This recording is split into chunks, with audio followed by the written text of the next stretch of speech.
I think today was everything we needed. We had a hard fought game where we battled back, and I mean, we could have easily given up, but we knew what we're capable of. We knew what we can do defensively against them.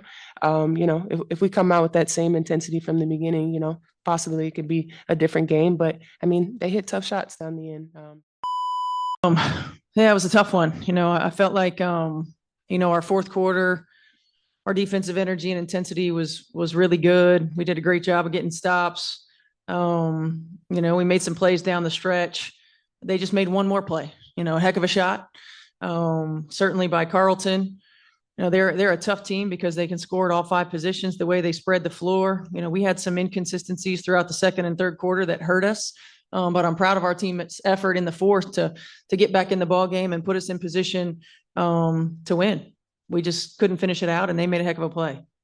Okay. Coach, can you talk a little bit about what went into the decision to go small there to close out the fourth? At the time, we felt Breezy was getting a little tired. She had played a lot of minutes, and we thought she was getting a little fatigued.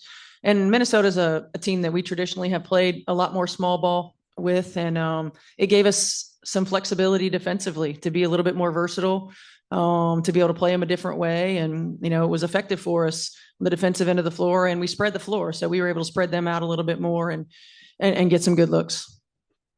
It seemed like the defense got a little bit discombobulated early on and then really locked in that fourth. Just what kind of adjustment did you make going into that quarter after coming out of the third? Just when we went small, we just did a lot more switching. The biggest thing for us is being aggressive, at the point. I felt like, throughout the course of the game, particularly in the second and third quarter, we allowed them to kind of get the ball wherever they wanted to. We allowed them to pass the ball around the perimeter. We weren't as disruptive. We weren't aggressive in our switches. We were a little soft. And we picked up our intensity in the fourth quarter. And that's something that just has to be there for 40 minutes, no matter what coverage we're in, no matter what lineups on the floor. Coach Nafisa Collier had 25 points, 11 of 16 from the field today. What makes her such a challenge made her such a challenge today for the team to stop? She's not just a challenge today. She's a challenge every day. She's skilled. She's really skilled. She's versatile. She can score in a lot of different ways. She's smart, high IQ. She never plays outside of herself. She makes the right reads, and they have the pieces around her that fit. She hit a big three, and I don't remember if it was third or fourth quarter. She had a big three. Obviously, she made a big play, but her efficiency, her ability to play all over the floor, and play at a high level for a lot of minutes, is key. But she's just a hell of a player, an MVP caliber player. Obviously, you never want to lose. And AT sat here and said that, she's glad they had this game and they were able to come back and not quite at the end, but to come back and show that they could come out of the hole. What do you hope the team takes out of this heading into the next Thursday in playoffs? I think just my mindset. We did fight back.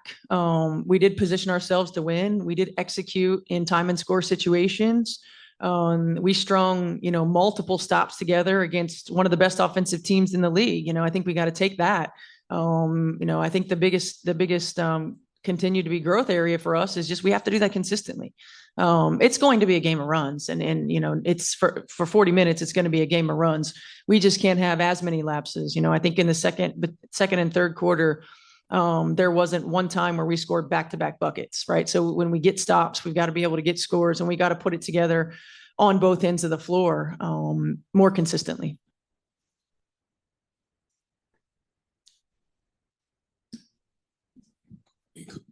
Hey, Coach.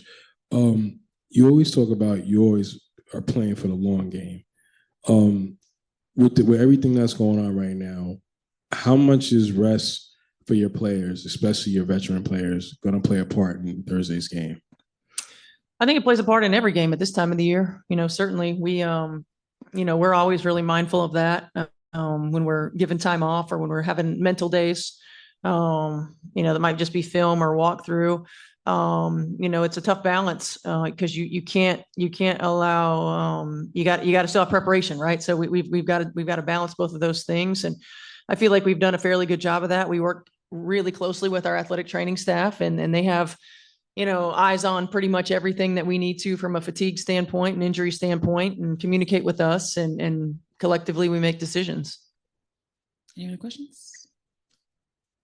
Last question, Vic. Hey, Steph, you said like you executed offensively down the stretch. Is that was like a great sign going forward, right? Like one time DB was inbounding the ball, and then the next time they inbounded it to her and she scored. Like, you did a lot of different things really well at the end of the game. Is that something to take from this? Yeah, it is. I mean, we've got to be able to execute after timeout, really well. There are times where we're better than others. I thought at the end of the game, we were particularly good. When we were able to get stops, we were able to get out in transition. It's going to be something that's critical. And, when you're playing championship caliber teams, you've got to do that more often than not, because they make you pay for every mistake. Minnesota is one of those teams. Vegas is one of those teams, certainly, that we just played.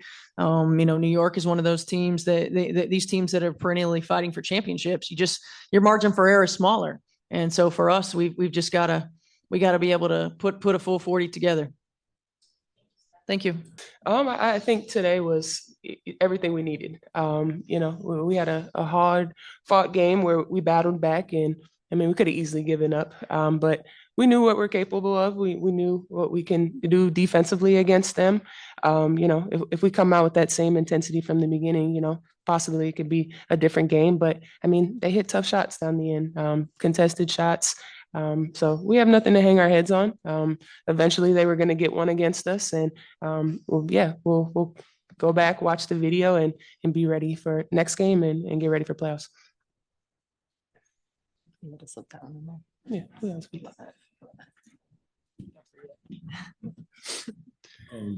For the outside, clearly not anybody in this room, but some people might say Connecticut's in the top 4, so that alone is an accomplishment. But some people might say, see, they're now dropped to the 3rd seed, possibly the 4th. They might not be the team that we think they are, and they might be what's the word I'm looking for? Open to being knocked out. What's your message to the doubters, anybody that thinks that you guys are going to be somebody that they can take on? I don't think it matters if we're 1 or 12. I think everyone always has the same opinion about us. We've been a 1 seed and still people don't pick us, but honestly, we just don't care. People are going to say what they want to say, but at the end of the day, most people just look at the box scores. But if you actually watch the game and watch what we're doing, we're a tough team for a reason. So, you've watched us over the years. You see what we've done in playoffs, and nothing changes for us.